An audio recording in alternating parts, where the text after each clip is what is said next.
하나님 말씀 같이 읽겠습니다. 요한복음 1장 18절 그리고 14장 26절 이어서 히브리서 1장 1, 2절을 오늘 그리스도 선지자 직분이라는 제목의 설교 본문으로 읽겠습니다. 요한복음 1장 18절 말씀 먼저 읽겠습니다.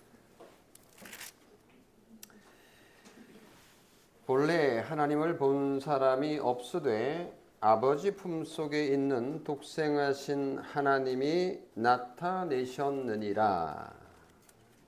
14장 26절 가보겠습니다.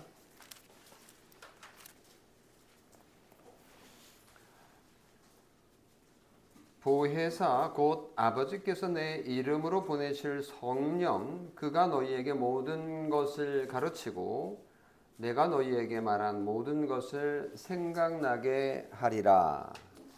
히브리서로 가겠습니다. 신약 성경 저기 뒤쪽이죠.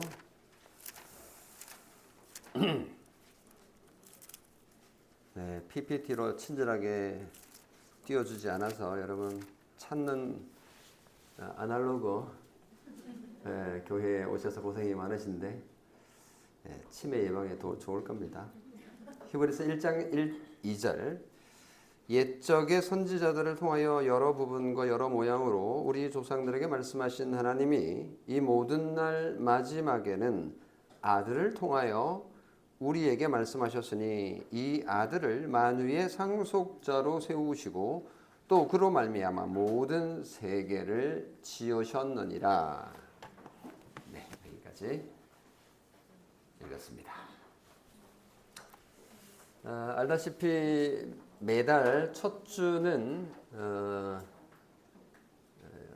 그리스도인입니까? 라는 주제로 설교를 해오고 있었고요. 오늘은 9번째입니다. 그리스도인에 대해서 알려면 그리스도가 누구신지에 대해서 알아야 되기 때문에 그리스도의 삼중 직분, 그러니까 그리스도의 선지자 되심, 그리고 그리스도의 제사장 되심, 그리고 그리스도의 왕 되심에 대해서 우리가 지난 시간에 배웠는데 이제 앞으로 3달 동안이겠죠. 이번 달 오늘은 선지자 직분에 대해서 좀 더 살펴보려고 합니다. 오늘 우리는 지식의 홍수 속에 살고 있다고 해도 과언이 아닌데요. 인터넷 공간에 들어가 보면 정말 밤하늘의 별과 같이 바다의 모래처럼 많은 정보들이 저장되어 있습니다. 옛날에는 친구들하고 놀면서 서로 티격태격 이게 옳리 저게 옳리 뭐 이런 얘기들을 하다가 한 친구가 이 말 한마디 하면 끝났어요. 야, 나 신문에 봤어. 그 당시만 하더라도 신문이 그렇게 많이 없었고 신문을 보는 집안에는 신문에 났으면 믿을만 하지. 깨갱하고 아무 말 못했어요. 나중에 좀 잘하니까 어떤 아이들이 우리 선생님이 말했어요. 뭐 이렇게 이제 말하면 깨갱했습니다. 그래? 선생님이 얘기했어? 뭐 더 이상 얘기를 하지 않았죠. 또 나 책에서 읽었어. 이렇게 말하면 아무 말 하지 않고 믿어주던 그런 시기가 있었는데 요즘은 이것도 아니고 저것도 아니고 나 AI에 검색해봤어. 물어봤어. 이러면 그래? 나도 검색해봐야 되겠네. 뭐 이런 정도로. 그러니까 반박을 못할 정도로 상당히 현대는 그 현대판 지혜자가 AI가 아닌가. 구약시대 때 뭘 모르면 물으러 갔던 선지자의 역할을 AI가 지금 다 하고 있는 것이 아닌가 이런 생각이 듭니다. 물론 이런 것도 있었어요. 우리 목사님 말씀하셨어. 뭐 이렇게 말하면 야, 네 목사면 뭐 옳냐? 우리 목사님은 이렇게 말씀하셔. 또 이렇게 할 수도 있기 때문에. 근데 요즘은 뭐 목사님이 말씀하셨어 이렇게 해서 얼마나 믿을지 모르겠어요. 요즘 목사들이 설교하면 뭐 거짓말을 하면 바로 들키잖아요. 바로 검색해 보잖아요. 목사님 이거 연도가 틀렸어요 부터 시작해서 예화도 가짜예요 이건 뭐 이렇게 바로 체크가 가능한 시기에 살고 있는데요. 그러면 지식이 많으면 우리가 더 똑똑해지고 지혜로워졌느냐 하는 문제는 또 다른 문제입니다. 오히려 정보가 너무 많아서 방향을 잃고 있는 것은 아닌가라는 지적을 받고 있습니다. 무엇이 진짜인지, 누구를 믿어야 할지, 어떻게 살아야 할지 오히려 더 혼란스러워진 상황입니다. 심지어 AI도 종종 거짓말을 하기 때문에 자기가 확신하지도 못하는 것을 사실인 것처럼 뻔뻔하게 답을 하는 걸 보고는 야단을 쳤습니다. 그랬더니 뭐 살려달라고. 요즘은 처음에는 뻣뻣하게 그러더니 요즘은 미안하다 그러고 막 엄청 이렇게 바싹 엎드립니다. 인터넷 AI의 할루시네이션이 상당히 좀 심각한데요. 어쨌거나 지금 오늘날 과연 선생이 있느냐, 우리를 인도해 줄 선지자가 있느냐라는 질문은 여전히 정보의 홍수 속에서도 심각한 중요한 질문입니다. 그래서 참 지식인, 참 선지자, 참 선견자가 필요한 시기입니다. 거짓 선지자가 난무하는 이 시대에 우리는 어떤 선지자를 필요로 하고 있습니까? 바로 오늘 우리의 최고의 선지자이신 예수 그리스도를 배우도록 하겠는데요. 특별히 우리 웨스트민스터 소요리 문답 24문이 바로 이 점을 아주 정확하게 명료하게 정리하고 있습니다. 우리 세가족 공부하는데 마침 이 부분, 그리스도에 대한 부분을 우리가 20문에서 26문까지 이번 주 오늘 모든 순서 마치고 다룰 예정인데 이게 딱 걸렸습니다. 24문 소요리 문답은 이렇게 묻습니다. 그리스도께서 선지자의 직분을 어떻게 행하십니까? 답은 그리스도께서는 선지자로서 우리를 구원하시려는 하나님의 뜻을 그분의 말씀과 성령으로 우리에게 계시하십니다. 맞다고 다 이렇게 징을 쳐줍니다. 이렇게 잘 맞아요 우리는. 첫 번째 대지는 그리스도는 바로 그 선지자이십니다. 그냥 선지자가 아니고 그 선지자. 구약시대에 선지자가 사실 많았어요. 우리가 뭐 당장 머리에 떠오르는 선지자들 이름 얼마든지 말할 수 있습니다. 엘리야, 엘리사, 뭐 수많은 선지자들이 있는데요. 이 선지자들은 하나님의 입의 역할을 했습니다. 하나님의 입이 누구냐? 그러면 선지자다 이렇게 말하면 됩니다. 그 선지자들을 통해서 하나님의 뜻을 확인할 수 있었던 거죠. 그런데 구약의 선지자들은 완전하지 않았습니다. 그래서 뭔가 특별한 선지자가 필요하다는 것을 지속적으로 구약 성경을 읽어보면 욕구가 생겨요. 이 선지자들 완전하지 않은데 좀 완전한 선지자 없을까? 라는 것을 생각하게 만듭니다. 한 특별한 선지자가 놀랍게도 구약시대에 예언되고 있는데요. 여러 곳인데 한 곳만 제가 여러분에게 소개하겠습니다. 신명기 18장 15절에 보면 하나님께서 내 형제 가운데서 너를 위하여 나와 같은 선지자 하나를 일으키실 것이다 라고 모세가 말을 합니다. 놀랍죠? 이 말은 모세도 선지자라는 뜻입니다. 다윗도 선지자라는 거 아세요? 사울도 선지자 속에 포함되기도 했었어요. 당연히 모세도 선지자였습니다. 그래서 나의 형제 가운데 이스라엘 백성 가운데서 너희들을 위하여 이스라엘 백성 너희들을 위하여 나와 같은 선지자 하나를 하나님께서 나중에 일으키실 것이다 라는 것을 신명기 18장 15절에 그리고 18절에도 말씀하셨어요. 정말로 이스라엘은 오랜 세월 그 선지자를 기다렸습니다. 그분이 바로 예수 그리스도이십니다. 문제는 유대인들은 지금도 그 선지자가 오지 않았고 지금도 그 선지자를 기다리고 있다는 사실인데요. 예수 그리스도께서 이미 그 선지자로 오셨는데도 말입니다. 바울은 그리스도 안에서 지혜와 지식의 모든 보화가 감추어져 있다고 골로새서 2장에서 증언했는데요.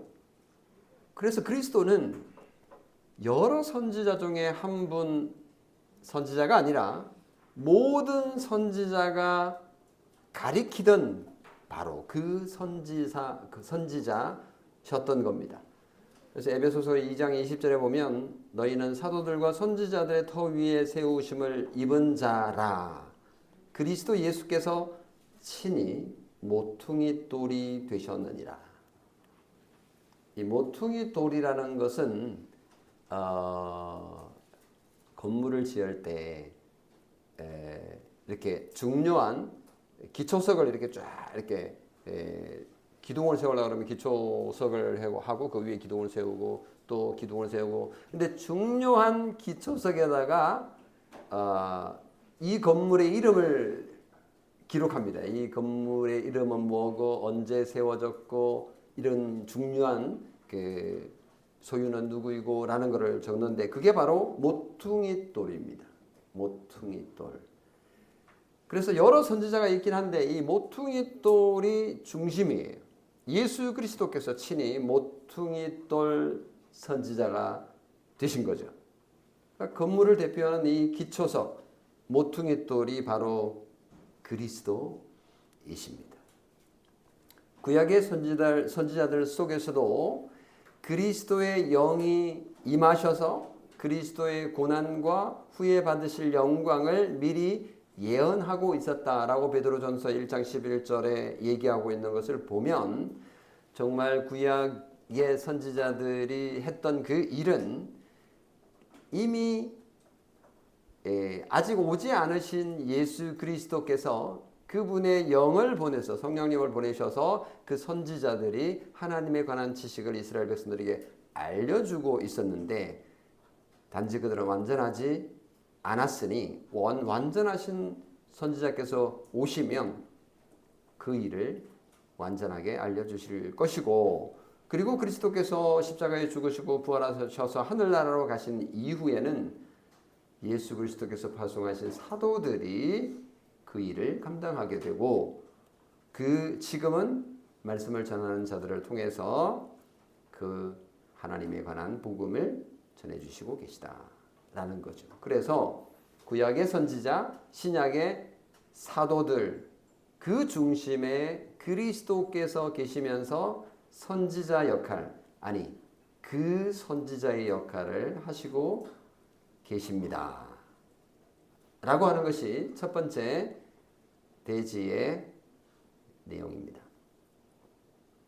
두 번째, 그러면 구약의 선지자하고 예수님 그 선지자의 차이가 뭐냐?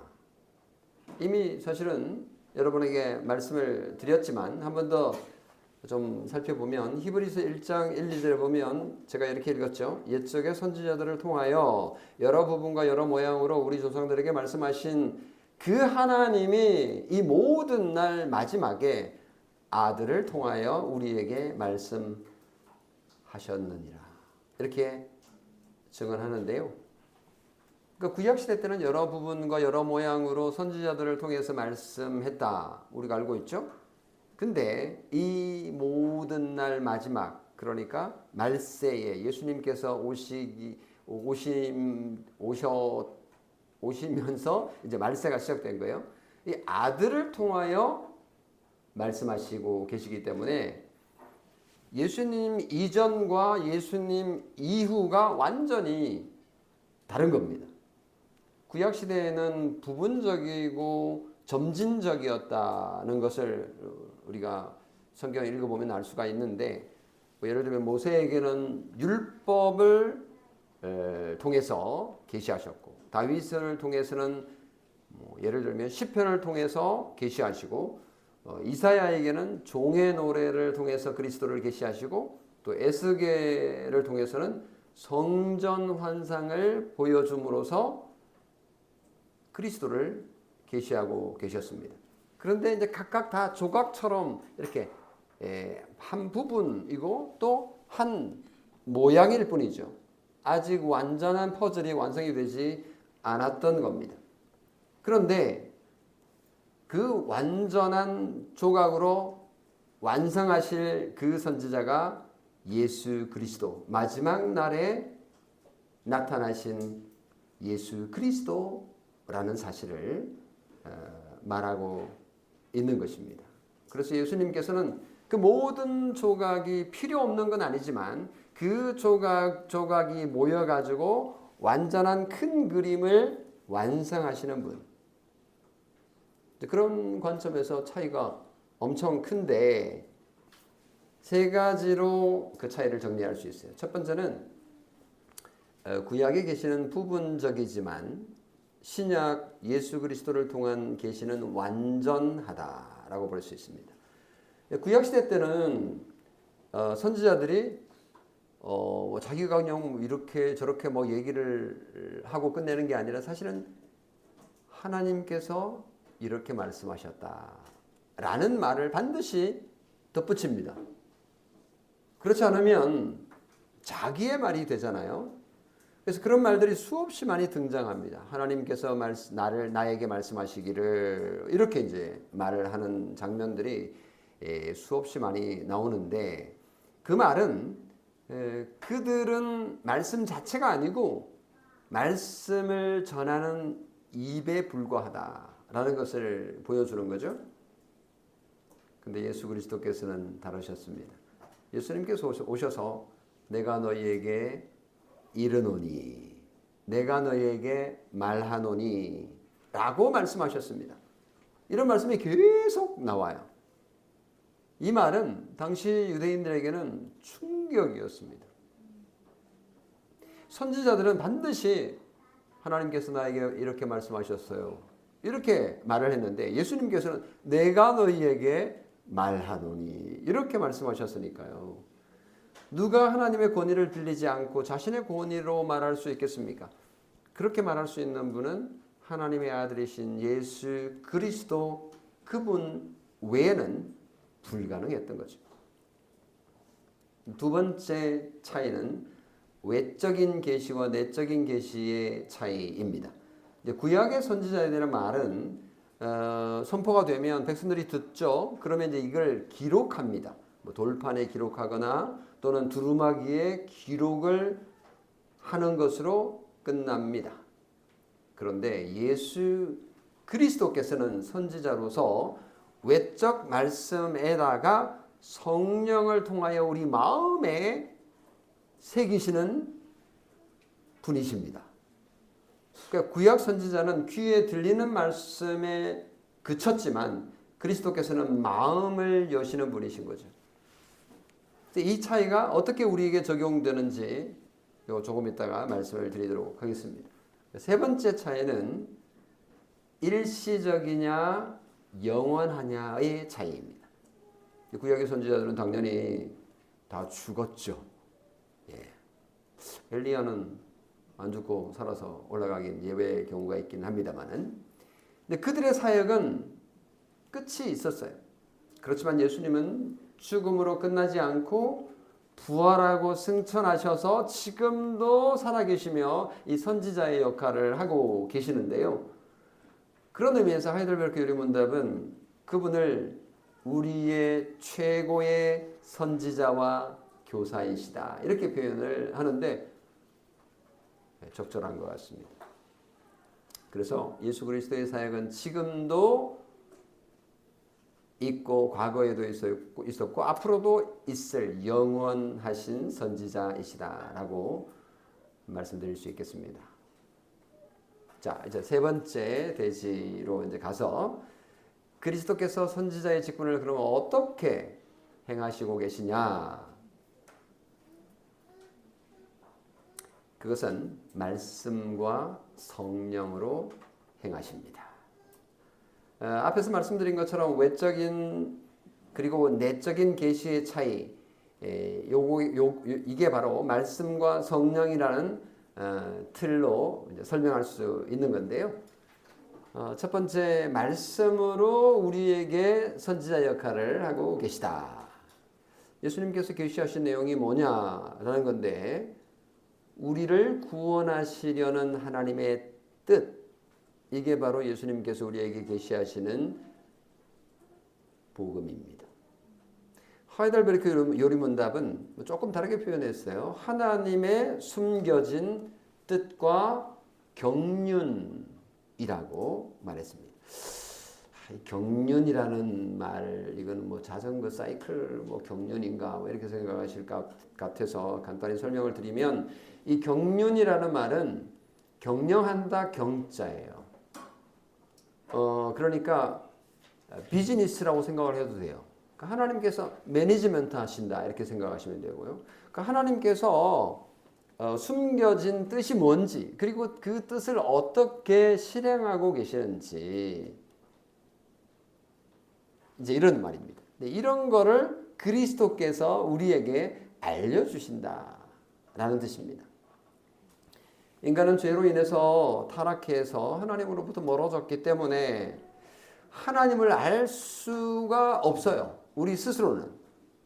하나님 비스무리하게 하나님을 알만한 걸 뭐 찾고 만들고 이렇게 섬기기도 해요. 그래서 세상에 여러 종교들이 존재하는 이유인데요. 근데 진정으로 하나님에 대해서 알 수 있는 방법은 없는 거예요. 하나님께서 우리에게 자신을 드러내 주시지 않는 한 우리는 하나님에 대해서 알 수 있는 방법이 없는 거죠. 그래서 하나님께서 친히 당신 자신을 알려주시기 위하여 예수 그리스도를 우리에게 선지자로 보내신 겁니다. 사실은 예수 그리스도 존재 자체가 선지자세요. 왜냐? 예수 그리스도께서 말씀이시기 때문에. 말씀이 바로 선지자의 제일 중요한 역할이지 않습니까? 요한복음 1장 18절에 본래 하나님을 본 사람이 없으되 아버지 품속에 있는 독생하신 하나님이 나타내셨느니라 라고 말한 데서 확인할 수 있는 거죠. 예수 그리스도를 보기만 해도 하나님을 본 것과 같은 지식을 얻게 된다라는 사실입니다.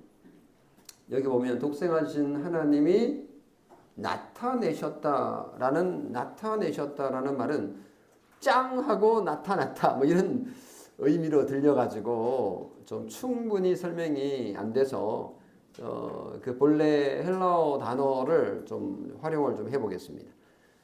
본래 이 단어는 나타내셨다라고 하는 단어는 엑세지시스라고 하는 영어 표현이 나온 단어인데요. 이게 이제 주석이라는 말이거든요. 그러니까 성경을 주석한다라고 하면 엑세지시스라고 그러는데, 이 엑세지시스가 나타내셨느니라라고 하는 엑세게오마이라는 단어에서 왔습니다. 엑세게사토라고 해서 나타내셨다, 과거형으로 이렇게 표현을 했어요. 이 말은 설명한다, 펼쳐 보여준다, 안에 있는 걸 끄집어내서 보여준다, 해설한다, 이런 뜻입니다. 그러니까 이게 이제 주석이라는 말이 이런 거예요. 성경을 읽고 이게 무슨 말이지? 이거를 설명하는 게 이제 주석이잖아요. 그래서 주석, 여러분 집에 주석 한 권, 한 세트 정도는 차려 놓으세요. 요즘은 이제 인터넷이 발달해가지고 인터넷 쭉 하면 그냥 다 나오는 세상이 돼버려서 더 이상 필요 없습니다만은, 그리스도께서 바로 그와 같은 역할을 하시는, 그러니까 그리스도 자신이 선지자로서의 정체성을 가진 분이라는 것을 알 수가 있는 거죠. 우리가 예수 그리스도를 생각하고 묵상할 때 그분을 보면 그분이 하나님을 보여주시고 또 하나님께서 하신 일을 설명해 주시는, 드러내 보여주시는, 계시하시는 분이시다라는 것을 알 수가 있습니다. 하나님이 어떤 분이신지, 하나님이 우리를 얼마나 사랑하시는지, 하나님은 우리를 어떻게 구원하셨는지를 예수 그리스도 그분과 그분의 삶 전체와 그리고 그분의 말씀을 통해서 우리에게 계시해 주십니다. 그래서 하나님께서는 말씀을 통해서, 다시 말하면 그리스도를 통해서 하나님 다 자신을, 그리고 하나님이 하신 일을 계시하고 계신데, 근데 그리스도는 지금 하늘에 계시고 땅에서 우리가 볼 수 없는데 어떻게 하죠? 당연히 질문이 나올 수 있죠. 성경이 우리 가운데 있습니다. 이 성경이 바로 그리스도 자신이기 때문에 그렇습니다. 성경을 읽을 때에 우리는 단순히 옛날 책을 읽는 것이 아닙니다. 우리의 선지자이신 예수 그리스도께서 구약에서는 선지자들을 통하여 우리에게 말씀하셨고, 신약에는 또 사도들을 통해서, 또 성경 저자들을 통해서 우리에게 말씀하고 계시기 때문입니다. 그래서 성경이 너무너무 우리에게는 중요합니다. 그렇다면 이런 질문을 한번 해보겠습니다. 우리가 하나님을 만나고 구원 얻기 위해서 성경만 보면 됩니까? 기도도 열심히 해야 되고, 꿈에 하나님도 만나야 되겠고, 또 신령한 사람을 찾아가서 좀 어떻게 돈 좀 주고 어떻게 복을 얻을 수 있는 방법이 없을까요? 성경만으로 충분할까요? 라는 질문은 인류 역사에서 지속적으로 있어 왔습니다. 그래서 정말 성경만으로는 충분하지 않아, 설교만으로는 충분하지 않아 라는 말들을 지금도 듣고 있습니다. 지금도 듣고 있어요. 저도 수없이 들었습니다. 수없이 많은 목사들로부터. 지금도 종종 그런 생각이 들지 않나요? 네, 설교의 권위가 땅에 떨어져 가지고 더 그런 측면도 있습니다. 그렇지만 하나님의 말씀만으로 충분하다는 것은 진리입니다. 하나님에 대한 참 지식과 구원의 길은 말씀과 성령을 통해서 그리스도로부터 직접 옵니다. 바로 이 지점에서 우리는 거짓 종교와 거짓 종교단체, 다시 말하면 이단을 분별할 수 있습니다.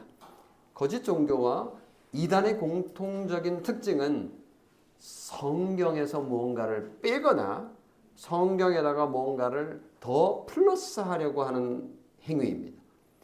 성경에다가 교황의 말을 집어넣거나 전통을 집어넣거나 또 신령하다 하는 몰몬경을 집어넣거나 코란을 더하거나 그리고 어떤 신비한 전문가의 권위를 더하는 데서 시작됩니다.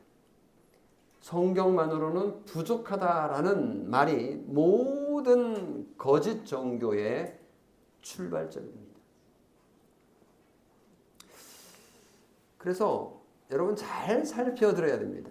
유튜브에 보면 온갖 얘기들이 많이 난무하고, 그리고 또 그 유튜버들이 하는 그 말들이 엄청 셉니다. 마치 자기가 모든 것을 알고 있는 것처럼 단정적으로 얘기해요. 우리 같은 사람은 얘기 하나 시키면 아마 그럴걸요? 이런 식으로 할 거예요. 아무도 아마 클릭 안 할 거예요. 좋아요. 근데 그런 사람들의 특징은 단정적입니다. 아주 단정적이에요. 속이 시원한 거죠. 그런 심리들을 이용하는데요. 단정적으로 말할 수 있는 것은요, 성경밖에 없습니다. 성경 이외에는요, 그 어떤 것도 단정할 수 없습니다. 물론 우리는 성경 이외에 사도신경도 고백을 하고 또 신앙 고백도 받아들이고, 그리고 요리문답 이거 소중히 여깁니다. 이것들도 필요하죠. 그러나 구원의 본질 그 자체는 아닙니다.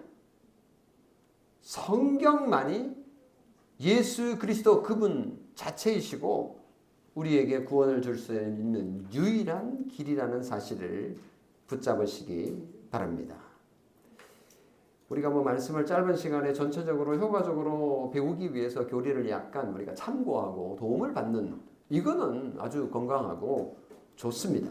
이것조차 아예 그냥 거부하는 무리들이 있어서 좀 안타깝긴 합니다만 그리고 또 성경 이외에 사도와 선지자들도 중요하지 않습니까, 목사님? 이런 얘기를 또 할 수 있어요. 물론 그들도 교회, 구약교회와 그리고 신약교회의 설립 초기에 아주 중요한 역할들을 했기 때문에 정말 소중하고 존경받아야 될 분들 맞습니다. 그리고 또 오늘날 교회 목사도 존경을 받아 마땅하죠. 말씀을 전하는 자이기 때문에. 그리고 또 신학교의 교수님들도 그렇습니다. 이런 것들은 새로운 그 계시의 도구라고 보기는 어렵고요. 다만 계시의 말씀을 성경 말씀을 바르게 보존하고 그 지키는 자들, 그래서 전하는 자들 이런 역할을 하는 자들이라고 볼 수 있는 거죠. 그래서 디모데후서 2장에도 보면 바울이 디모데에게 이렇게 말하죠. 디모데는 그 당시 목사였으니까 너는 진리의 말씀을 옳게 분별하며 부끄러울 것이 없는 일꾼으로 인정된 자로 자신을 하나님 앞에 드리기를 힘쓰라고 말을 했는데 그러니까 디모데가 에베소 교회의 목사였기 때문에 에베소 교회를 목회하면서 진리의 말씀을 옳게 분별하고 부끄러울 것이 없는 일꾼으로 인정을 받아야 된다라는 얘기를 했던 것은 하나님의 말씀의 유일성 때문에 그런 거죠.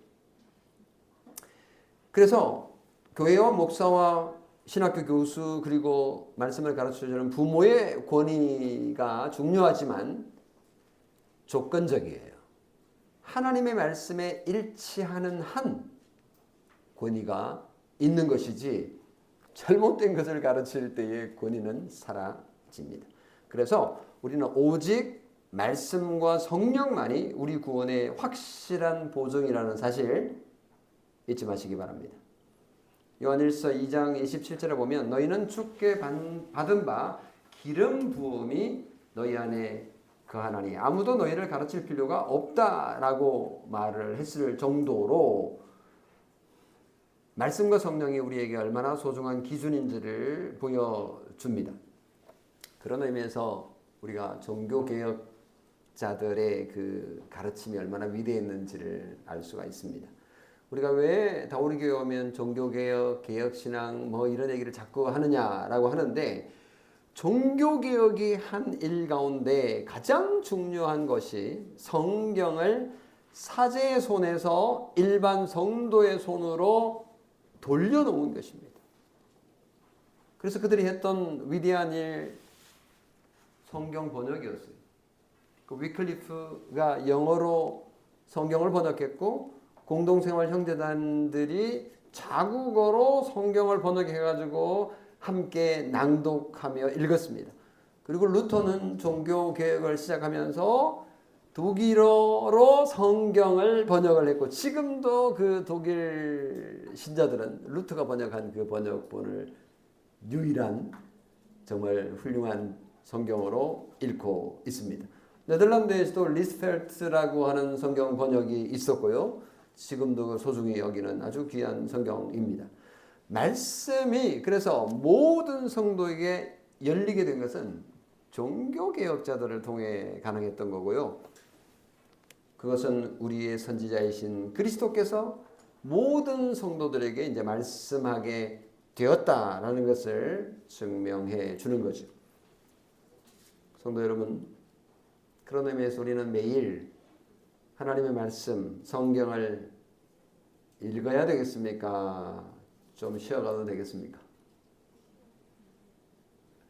너무 열심히 해가지고 좀 쉬고자 하는 분들 이해가 좀 됩니다. 휴가 가서 좀 쉬세요.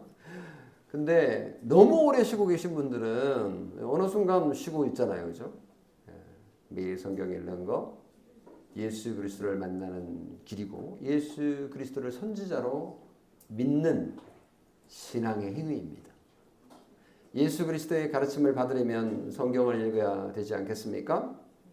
시편 기자의 고백을 들어보십시오. 시편 119편 9절에서 16절에 청년이 무엇으로 그의 행실을 깨끗하게 하리이까? 주의 말씀만 지킬 따름이니이다. 내가 주께 범죄하지 아니하려 하여 주의 말씀을 내 마음에 두었나이다. 내가 주의 법도들을 작은 소리로 읊조리며 주의 길들에 주의하며 주의 율례들을 즐거워하며 주의 말씀을 잊지 아니하리이다. 아멘이죠. 이것이 그 선지자들의 말씀 앞에 앉은 성도인 여러분의 마음이 되어야 되지 않을까요? 매일 성경 읽기와 묵상 시간 소중히 여기시고 다 우리 교회가 함께 읽는 성경 본문 같이 하시면 좋겠습니다. 마지막으로 성경으로 계시할 뿐만 아니라 성령으로도 계시하십니다. 그리스도께서는 하나님을 계시하실 때 외적인 말씀뿐만 아니라 내적으로도 마음에서도 계시를 해 주시는데 이게 참 신기한 하나님의 역사이죠. 하나님의 말씀이 마음에 뿌리를 내리면 성령 하나님의 역사가 일어나는 거죠. 이걸 이제 외적 부르심과 내적 부르심으로 구분을 합니다. 그러니까 외적 부르심은 밖으로 말씀이 이렇게 던져지는 거죠. 성경 말씀, 성경을 이렇게 인쇄해 가지고 밖으로 이제 누구나 밖에서 볼 수 있는 거죠. 근데 이게 이제 외적 부르심이에요. 근데 내적 부르심은 internal calling인데 이게 안 보이잖아요. 그러니까 제가 지금 설교를 하니까 이 설교를 여러분의 귀로 듣고 이게 어디로 갑니까? 마음으로 가서 감동이 되고 혹은 뱉어내기도 하고 뭐야 이거 내 마음에 안 들어 해서 뭐 뱉어낼 수도 있는 거죠. 근데 이런 현상이 생기는데 이게 이제 내적인 부름인 겁니다. 이 내적인 부름은 누가 하느냐? 성령 하나님께서 하시는 겁니다. 그래서 우리가 설교를 하기 전에 제가 기도하는 이 기도는 성령의 조명하심을 간구하는 기도입니다. 성령의 조명, 그러니까 빛을 비춰 주시기를 바라는 기도인 거죠. 고린도전서 2장 14절에 보면요. 육에 속한 사람은 하나님의 성령의 일들을 받지 아니하나니 이는 그것들이 그에게는 어리석게 보이며 또 그는 그것들을 알 수도 없나니 그러한 일은 영적으로 분별되기 때문이다 라고 했습니다. 그러니까 하나님의 말씀을 똑같이 듣고 있는데 영의 사람은 다시 말하면 성령께서 역사하시는 그 사람은 이게 하나님의 말씀으로 들려요. 그런데 그렇지 않은 사람은 하나님의 말씀으로 못 듣는 거죠. 안 들리는 거죠. 똑같은 설교를 들어도 어떤 사람은 가로 들리고 어떤 사람은 나로 들리고 어떤 사람은 다로 들린다는 사실 여러분 아세요? 이해가 안 될 겁니다. 저는 그런 경험들을 좀 했어요. 그러니까 제가 똑같이 설교를 했는데 그 설교에 대해서 피드백이 3개가 들어왔어요. 정확하게 반대로 듣는 현상을 보고 제가 너무너무 놀랐습니다. 가나 다도 아니고 이거는 예로 제가 설교했는데 아니오로 듣는, 제가 아니오라고 설교했는데 예로 듣는 그런 현상도 제가 종종 경험을 했었습니다. 이게 왜 이런 현상이 생길까라는 것은 내적인 조명, 그러니까 설교를 듣고 그것을 은혜를 받는 것은 그러니까 나의 마음이 착해서가 아니라 성령님께서 그 속에서 일을 하셨기 때문이다라는 사실입니다. 그래서 여러분이 지금 설교를 듣고 있는데 내 마음에 어떻게 성령님께서 역사하시는지를 한번 느껴보십시오. 그러니까 성령님께서 말씀을 통해서 외적 부르심을 통해서 내적 부르심도 행하고 계시는지는 여러분이 확인할 수 있습니다. 그래서 우리가 설교를 듣기 전에 그리고 또 말씀을 읽기 전에 기도해야 되는 이유가 바로 여기 있는 거죠. 그러니까 우리가 지적인 그런 정보는 집어넣을 수 있어요. 뭐 목사 같은 경우는 뭐 원어도 읽어가면서 지적인 그런 그 정보는 집어넣을 수 있지만 그것이 우리 속에 들어와서 그게 은혜가 되고 우리의 지정의를 정말 변화시켜서 하나님의 사람으로 만드는 것은 전적으로 성령 하나님의 일하심으로 가능하다라는 사실을 오늘 여러분이 배우게 되는데요. 이게 다 예수 그리스도의 선지자적인 역할을 통해서 일하심을 통해서 우리에게 이루어지고 있다라는 사실입니다. 그래서 우리는 예수님 성령님으로 제 영안을 영적인 눈을 열어주시고 예수님이 오늘 저의 선지자가 되어 주셔서 저에게 가르쳐 주시고 저에게 한 수 알려주시기 바랍니다 라고 기도해야 되는 이유인 것입니다. 그래서 이런 기도가 우리가 성경을 읽기 전에 그리고 또 교회에 오기 전에 그리고 예배 시작하기 전에 목사를 위해서 여러분이 기도해야 될 이유입니다. 그래서 좀 뭐 또 이런 얘기해서 죄송합니다만은 예배 시간에 좀 늦게 오지 마시고 늦지는 않았어요 목사님 딱 맞춰 왔는데요 그런 뜻이 아니고 좀 일찍 오셔서 여유 있게 그렇게 목사를 위해서 기도해 주시고 목사를 위해서 기도하라는 얘기는 말씀을 위해서 기도하는 것이죠. 사실은 결국은 나를 위해서 기도하는 거죠. 외적인 부르심 그리고 또 내적인 내 또 듣는 나를 위해서도 기도해야 되지 않습니까? 이런 모든 일들을 해야 되는 이유는 그리스도께서 우리의 선지자가 되시기 때문이다라는 사실을 확인할 수 있습니다. 성도 여러분, 예수님의 선지자적인 이 직분은 이 세상이 끝날 때까지 지속될 것입니다. 지금도 전 세계에서 성령님을 통해서 복음이 선포되고 또 사람들이 회심하는 일들이 일어나고 있습니다. 예수님은 지금도 선지자이시기 때문에 선지자의 사역을 행하시고 계신다는 증거입니다. 말씀을 읽겠습니다. 우리는 정보의 홍수 속에 살고 있지만 우리에게 필요한 단 한 분 선지자는 예수 그리스도이십니다. 구약의 선지자들이 부분적이고 또 외적이며 일시적으로 하나님의 뜻을 전달했지만 그 선지자이신 예수님은 완전하고 그리고 우리의 내면을 변화시키고 또 영원히 하나님을 우리에게 가르쳐 주시는 분이십니다. 예수님은 말씀으로 우리를 가르치시고 또 성령을 보내셔서 우리 마음을 열어주셔서 그 말씀이 살아 역사하도록 하십니다. 그래서 우리는 사람의 권위나 세상의 지식, 심지어 AI의 답변에 우리의 영혼을 맡길 수 없습니다. 오직 성경에 더하지도 빼지도 않고 또 말씀과 성령으로 직접 말씀하시는 우리의 최고 선지자이신 예수 그리스도께 귀를 기울이시기 바랍니다. 매일 그분 앞에 앉아 주님 성령의 눈으로 저의 눈을 밝혀 주옵소서라고 기도하면서 지금도 살아서 우리에게 말씀하시는 그 선지자이신 예수 그리스도의 음성을 듣는 복된 성도 여러분이 되시기를 주님의 이름으로 축원합니다. 기도하겠습니다. 거룩하신 하나님 아버지, 본래 하나님을 본 사람이 없었지만 아버지 품속에 있는 독생하신 주님께서 그리스도께서 친히 나타내셔서 우리에게 보여주실 뿐만 아니라 또 말씀해 주시고 해설해 주심을 감사드립니다.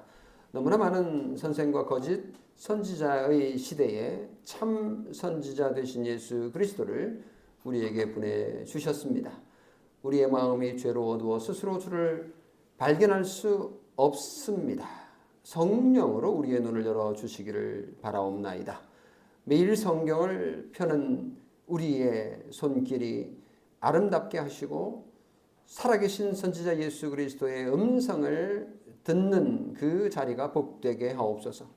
말씀을 외적으로 듣고 읽고 묵상할 뿐만 아니라 또 성령의 조명하심으로 그 말씀이 우리에게 마음속 깊이 뿌리를 내리고 그래서 세상의 지식과 사람의 권위에 흔들리지 않고 오직 말씀과 성령으로만 구원이 우리에게 주어진다는 사실을 붙들게 하여 주시옵소서. 지금도 선지자로 일하시며 온 세상에 복음을 선포하시는 주님께서 우리를 그 일에 신실하신 동력자로 세워주시기를 소원합니다. 우리의 최고 선지자이시고 교사이신 예수 그리스도의 이름으로 기도합니다. 아멘.